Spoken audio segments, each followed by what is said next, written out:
The agenda this week reflected on the devastation of Syria's brutal ongoing war, assessed realignments in the global political order, connected with a new company that's bringing power to remote northern First Nations in Ontario, and probed the importance of getting good science to policymakers and how to communicate that science to the public.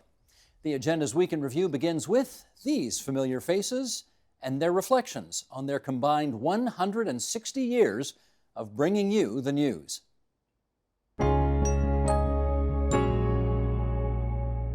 Well, there is an old sort of cliche in this business that it all started at a 50-watt radio station in Sault Ste. Marie or something like that. So let's go back to that first job. What you knew from 14 you wanted that job. Yep. What, in fact, was it? It was radio. I wanted to be in radio. And I remember applying to radio stations when I was 17 years old, sending tapes out. But I had them made on what was called a half-track machine. So every time you made a mistake, you'd have to rewind, do it over again. But that meant you put another track on there. So when the tape was played back, there were 14 voices on it. And so I sent those to a number of radio stations and never got an answer.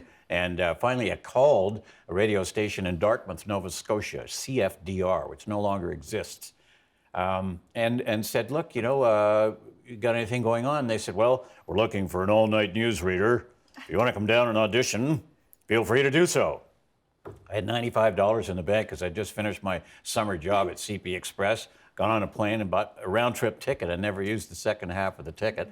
For some reason, they foolishly gave me the job because I didn't even know what a microphone looked like. So you're 17 years old on air for the first time? No, 18. 18 then? Yes, I had just turned 18. And my first newscast was a half-hour Ben Erloy newscast on the half hour. And so I did it.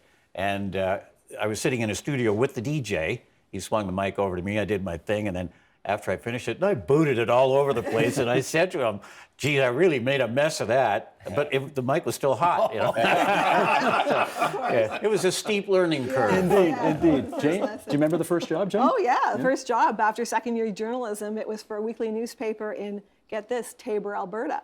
And the newspaper was called the Taber Times. And I knew that I had an in because it was the same name as my last name. It was my last name, so I applied, and it was like a novelty kind of hire because it was Taber working for the Taber Times.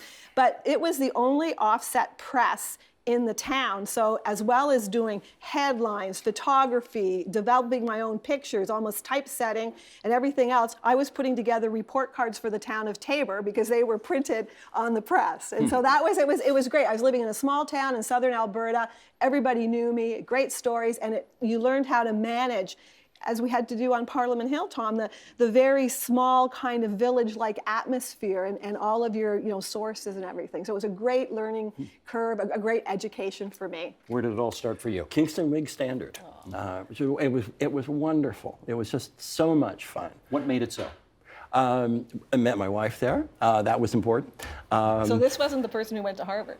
No, it was her close friend. We had to send her away. That sounds more interesting. It was it was a fascinating time. We were all young, right? But it was great, and I had to do everything from jailbreaks, and in Kingston, that's a big local story, to capsizing of yachts in the harbor. It was just a wonderful, wonderful time. Stayed up all night, once a week, putting out the real estate section. There you go. Just all part of what you wound up doing. What was your first gig? Well, believe it or not, it was on Parliament Hill, but it was a lot less glamorous than you might think. I ended up working for a freelancer who went on to become a member of Parliament, Jeff Scott. Yep. You probably remember him. But From Hamilton. From Hamilton, exactly. But back in the day, and this is before networks, before satellites, before any of the modern technology, what he would do on Parliament Hill is he had all these TV stations across the country lined up, and he would interview the local MP for the local station. And in those days, it was all film. And my job was to stand beside the camera, take the film, put it in a can, and write Regina on it, and then put it in a pile. And then I'd go down to the bus station, and I'd make sure that Regina actually got to Regina. And if there were spelling mistakes. Well, right, or if Regina went to Prince Albert, then it was a disaster. Yeah. And so I did that, and it worked out well. And the reason it worked out well was because one day Jeff didn't quite make it into work. And it may have had something to do with the fact that his good buddy Rich Little was in town the night before, and they were in the heat of imitating John Diefenbaker and Lester Pearson. It was quite a night. And I started asking the questions. And that was the first time that I actually got to, and I said to the cameraman, who was a very nice guy, I said, listen, on this next one, and I think it was Prince Albert, I said, just go a little bit wider, will you? Show the MP and maybe a little bit of me as well.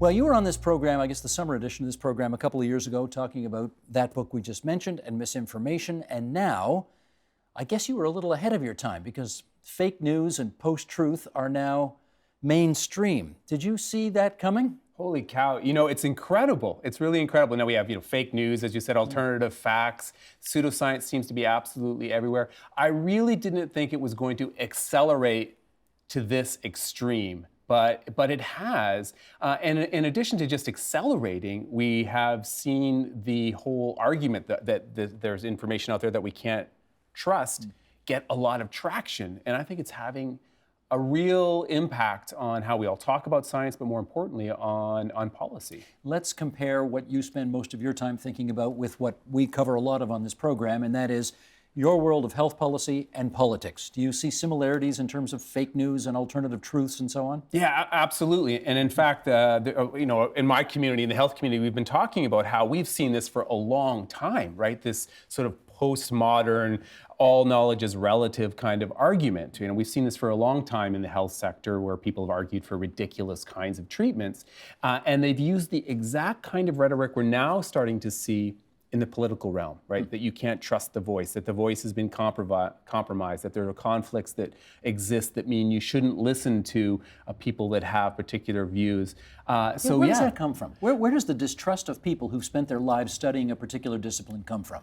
It's a great question, and I think part of it is what I just said. I think that the forces on the other side, whether you're talking about Trump or whether you're talking about someone who believes anti-vax, have been very effective arguing that there's some compromise there, that there's either a conspiracy or that they've been bought out.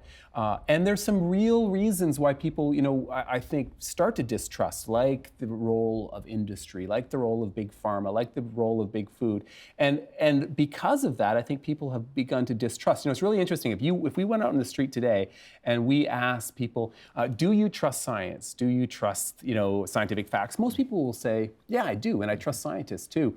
But then if you start asking them about particular things, right, climate change, GMOs, organic food, vaccines, that trust starts to break down, and they all have justifications for it. So how important is it to communicate good science? Incredibly important. In fact, I think it's more important now than it ever has been. And this is going to sound like hyperbole, but I'm going to say it anyway.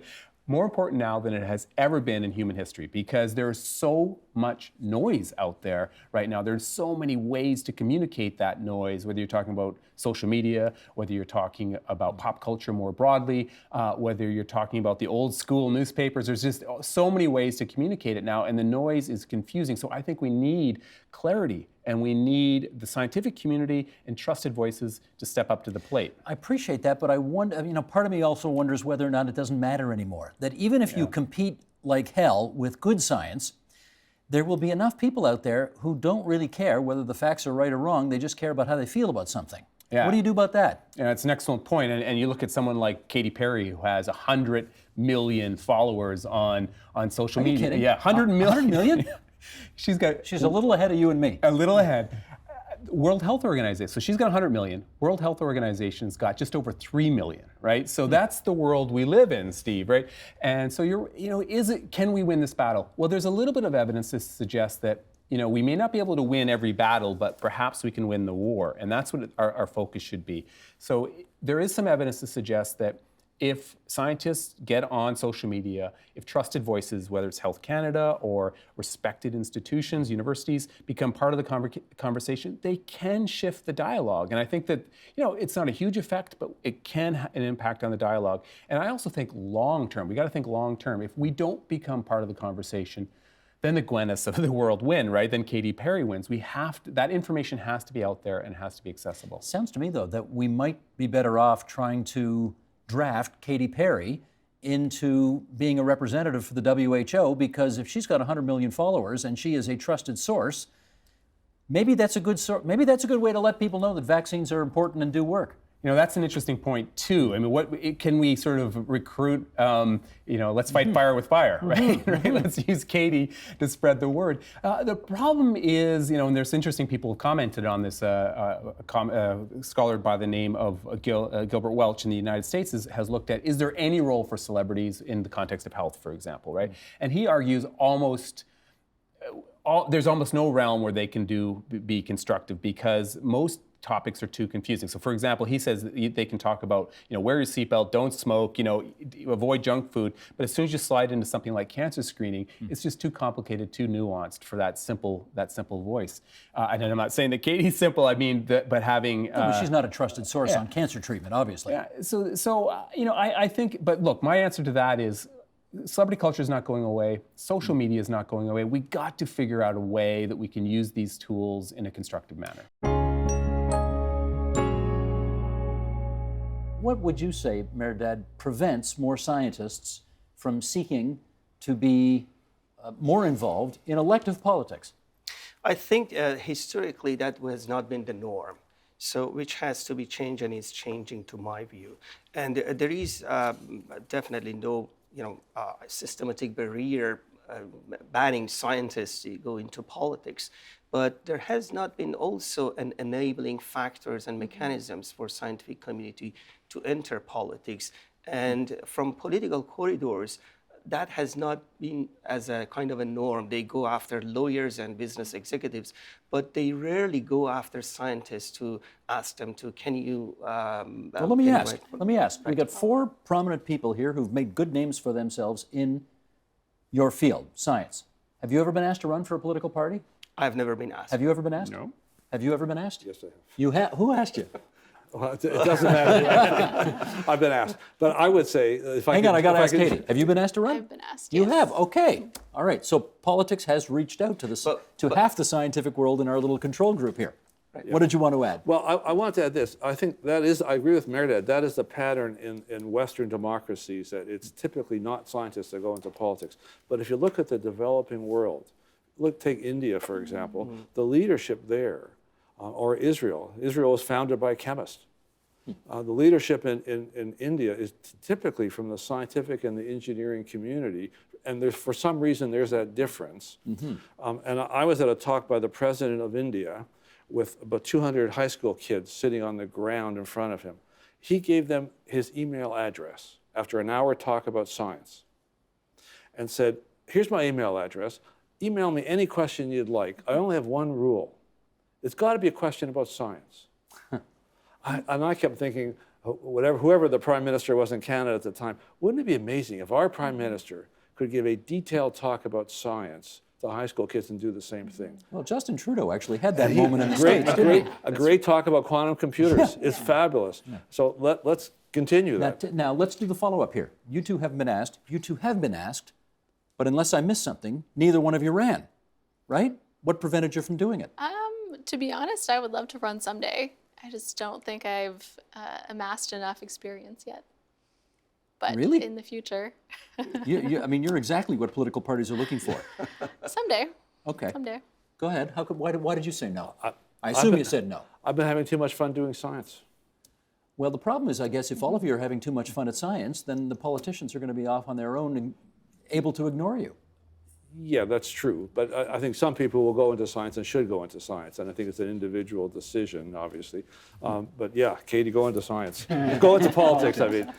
Yeah. But there's another way of influencing politicians, which is to interact, as I've done, with deputy ministers and assistant deputy ministers. So there's the sort of informing the policymakers in addition to running for political office. But I'd also say we as scientists need to look at like the University of Toronto isn't going to give any brownie points to a scientist to encourage them to run for politics, right? And in general, sort of as a matter of fact, if you say to a scientist, oh, that's sort of a political statement, that's traditionally been felt to be sort of a dirty word. So I think we, from our side, need to, and I actually am actively, the young folks that I mentor who are scientists, the ones who I think would have the aptitude for it, where I never did this 15 to 20 years ago, I'm actually encouraging them to at least get involved to what Alan was sort of saying in the public, talking to the public, but also possibly informing policymakers and even considering to run for office. Yeah,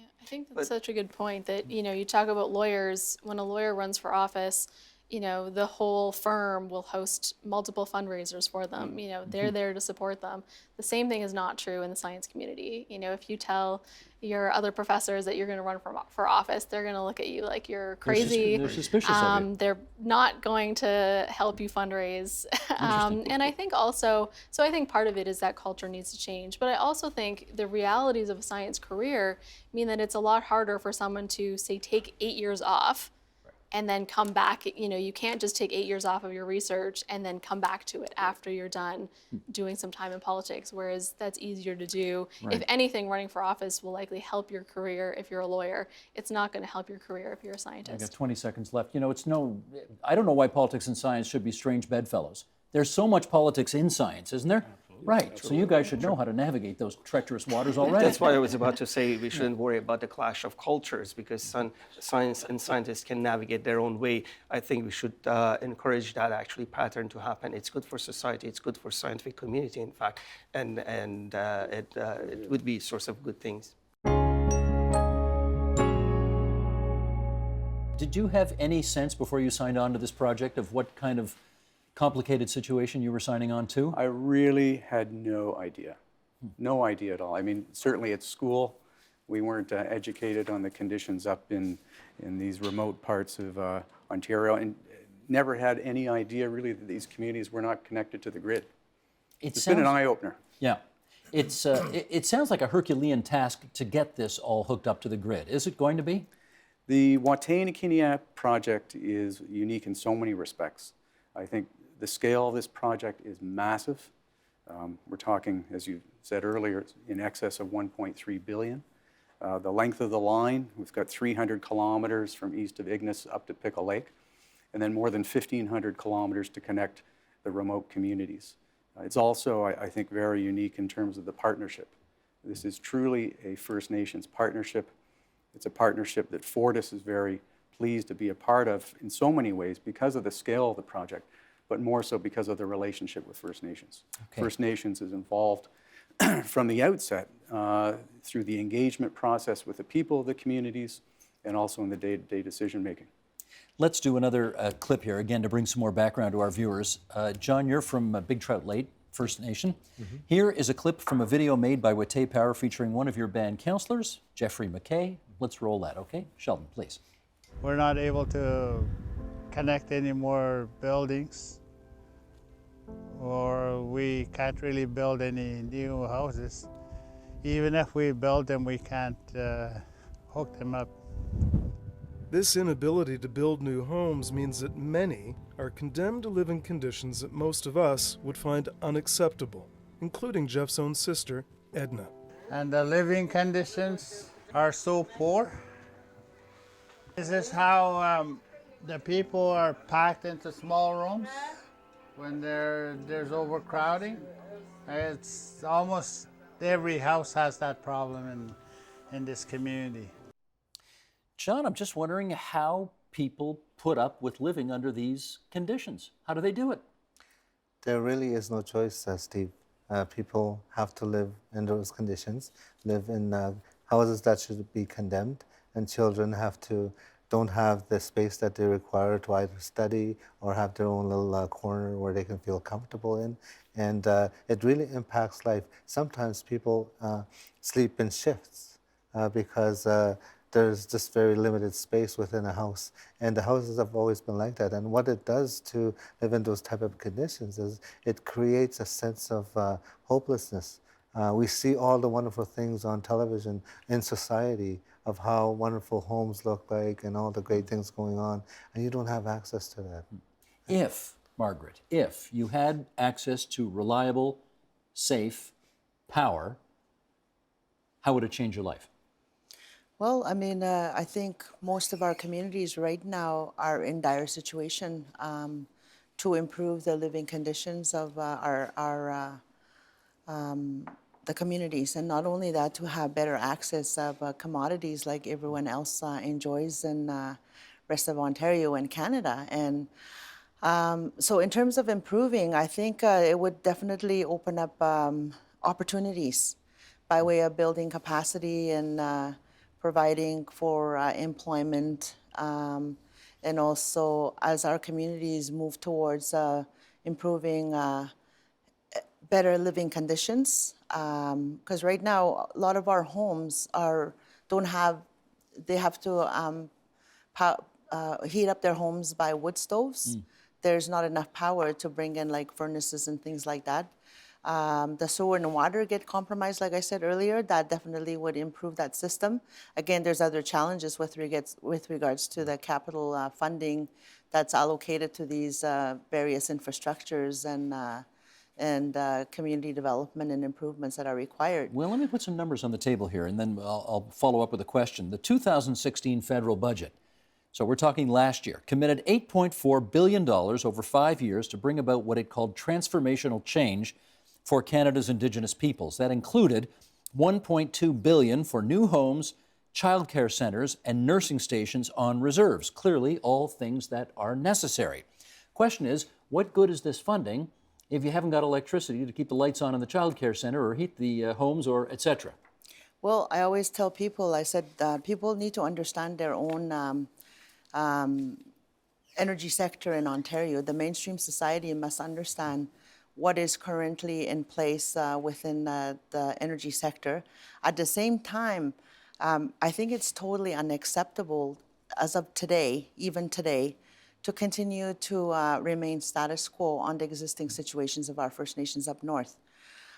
With all that money that the government is throwing at doing interim or short-term improvements on any capital infrastructure in the communities, I tell people, I said, you know, that has to stop, because we're not really investing the money into long-term solutions where we enable our First Nations also to capitalize and move forward towards sustainable situation for our First Nations and create opportunities for the future. So a lot of short-term Band-Aids going on right now. And that's not acceptable anymore. We have to look forward to a solution that is going to work for our communities. When you first went over to Damascus, Syria, what did you think you would be covering when you went? I wasn't sure what kind of war this was going to be, because it had started as a peaceful revolution that then had fallen into the abyss of an armed conflict. And then as time went on, got worse and worse and worse. And I was fresh from covering the Arab Spring, which in Tunisia and Egypt at that point were successful, more or less. I still believe in many ways the Arab Spring has yet to be determined. I don't think it's been a failure. But what happened in Syria was not the same as what happened in Tunisia and in Egypt. Very quickly, it spiraled into a violent conflict, one of the worst, probably the worst I've ever seen in more than 25 years of reporting war, and the most cynical as well, as it's become a deeply cynical proxy war, where each party has their own interest at stake, to the point where what the Syrian people need and want isn't even considered anymore. Let's read a bit of an excerpt from how you describe the beginnings of this war. Here's from your book, The Morning They Came For Us. The pool party at my hotel that Thursday in early summer 2012 seemed to betoken the last days of a spoiled empire that was about to implode. Smoke was rising in the background from shelling in the southern suburbs, and a gaunt Russian Natasha was dancing clumsily near the pool, oblivious to the explosions. Syrian women with complicated hairstyles involving hairpieces and extensions, blow dryings and colored gels paraded in full makeup, bikinis, and high heels. The men wore Vilebrequin-style swimming trunks and drank Lebanese beer with a lime down the neck of a bottle and a salt-rimmed glass. I stood on my balcony and watched the smoke from the bombings in the suburbs, but I also looked at the bacchanalian scene below, at the denial of the beginnings of the drum roll of war. Obviously, Janine, many Syrians were in complete denial that the conflict was about to boil over. I note that you have said that the wars that you have covered in the past started with a kind of a jolt. Did Syria have a similar kind of jolt? What was interesting is as I was actually watching that scene, the pool party, it was a Thursday afternoon pool party, it was absolutely surreal. Homs was burning. There was bombing in Homs. People were starving. People were dying. And, you know, the distance between Homs and Damascus is about an hour down a highway.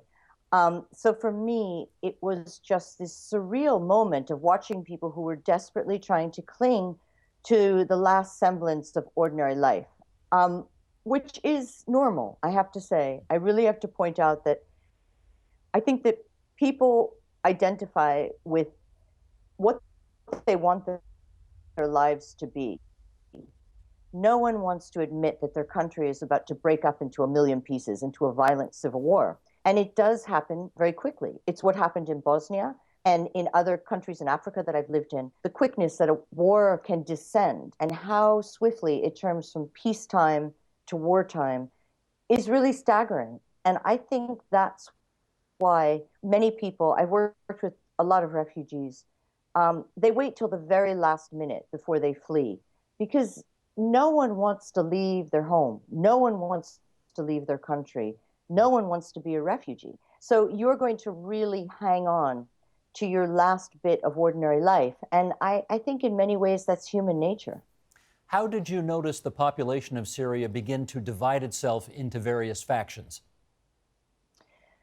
That also happened very quickly. Working on the opposition side, you could see, just being a reporter and observing, the checkpoints changing.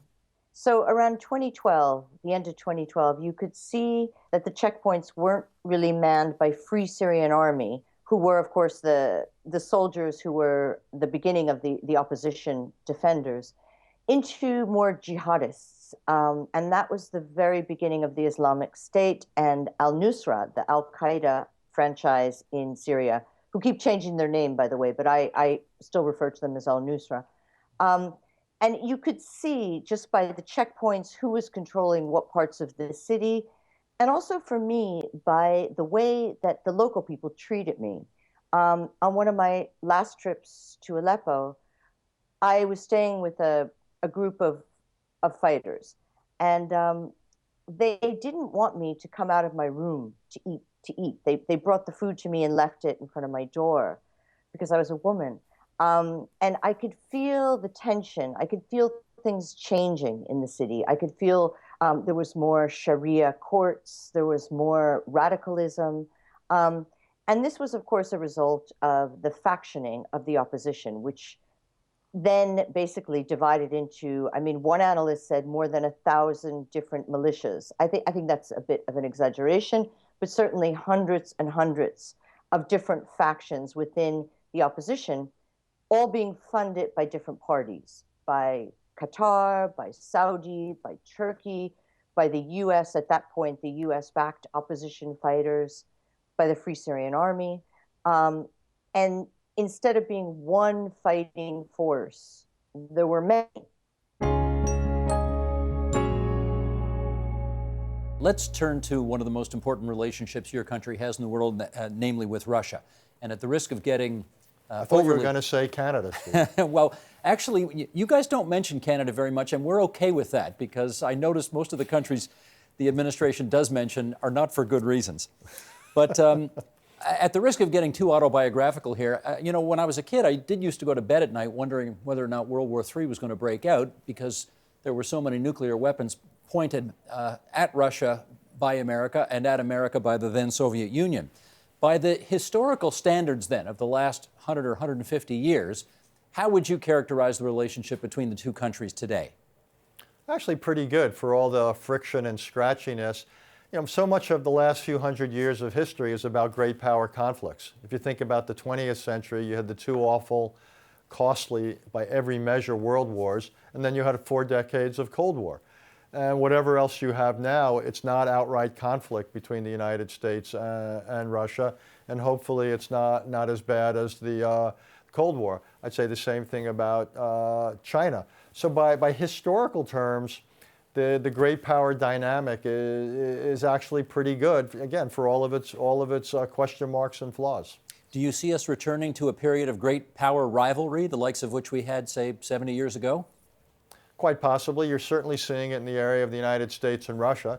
Now, Russia doesn't represent a kind of a global ideology the way the Soviet Union did, but we're seeing Russia use military force around Europe. We're seeing Russia use military force in the Middle East. We're obviously seeing Russia use tools in cyberspace to advance what it sees as its national interest. And I think Mr. Putin gets up in the morning, and he clearly wants to help bring about a very different world. He doesn't much like this one, and quite honestly, I think he believes that we get up every morning trying to think of ways of overthrowing him and bringing about a political revolution in Russia. So I do see the potential, therefore, for growing friction with him.